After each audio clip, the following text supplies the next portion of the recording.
but completely demonic in your eyes,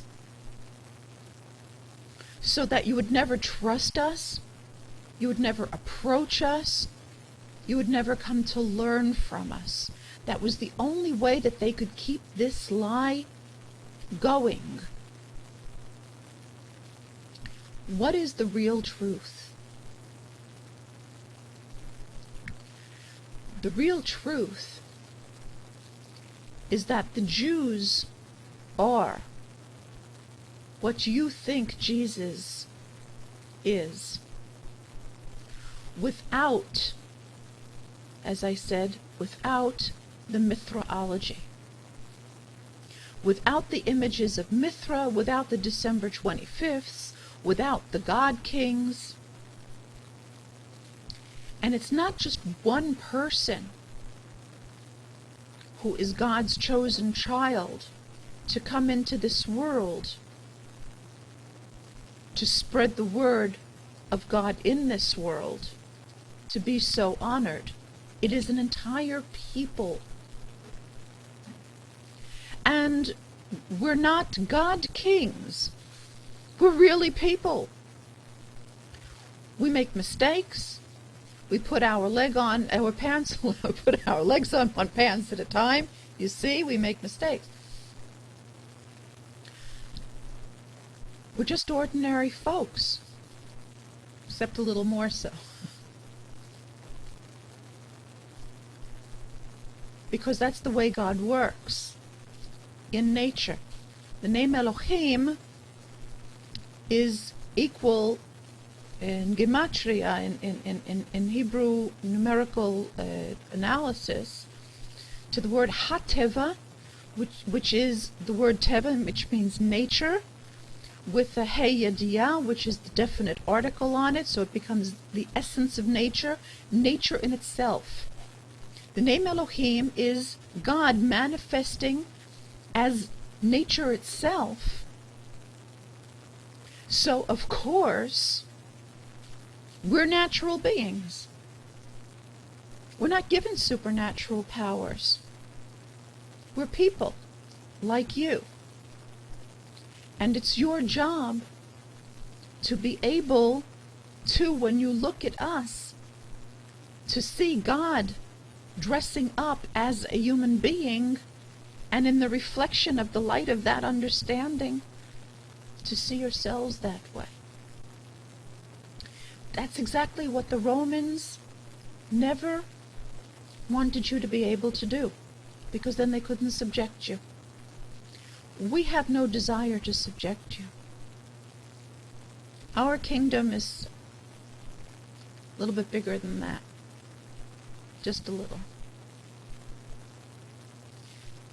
The laws of B'nai Noach, the laws of the children of Noah, that we came into the world to give you, is all the being ruled you'll ever need. And that comes from God. It doesn't come from us.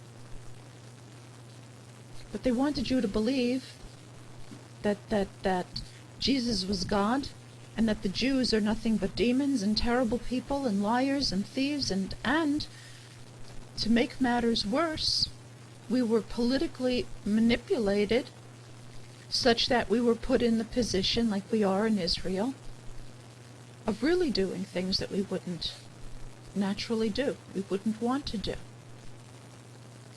And the light of our knowledge, the intensity of our knowledge, is now being diminished in the extreme because it's intended for you. If you don't come and ask us to teach you Torah, then we don't have it, because it's not something that we store. We have certainly some of it, enough to keep us going in this world. But the infinite storehouses are prevented from us because you're not asking for them. It's like a child who nurses. The milk is produced in accordance with the need of the child, not with the need of the mother.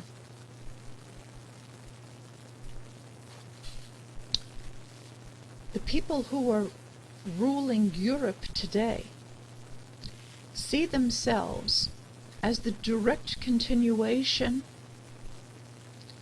of the Roman Empire.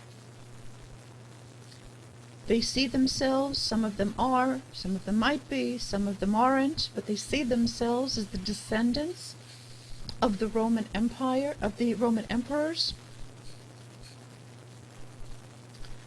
And their desire is to bring back a world like the world that Octavian, who became Augustus, the first emperor of Rome, envisioned. The plan that you are seeing now to bring in a one world order with a one world religion is the exact same harebrained contingency, plan B, that was carried out by the Romans. They're not very creative and they're not very original. It's the same plan. All that's changed are the hairstyles and the clothes, and the technology is far more advanced. But it's the same plan. And if you don't understand that plan, you're going to fall for it again, the way your ancestors fell for it over 2,000 years ago. And the slavery that awaits you, may we not live to see this. And so I'm going to put it straight out on the table to you. You've got one of two choices. You can either turn to the Jews for the truth, because for all of our present distortion and diminution of our moral spiritual power, for all the mistakes that we've made, the truth still resides with us. And if you will come and ask for it, we will be able to give it. And if you can't do that, if you won't do that, you're consigning yourself to a FEMA camp.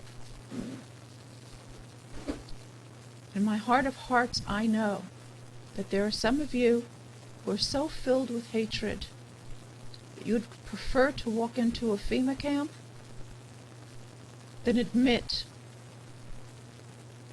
that the Jews are the Mashiach that were sent to you. But I do hope that there'll be a few of you who'll be wise enough and have enough compassion upon yourselves to be able to accept that and have a brighter future as a result of that. Thank you for listening.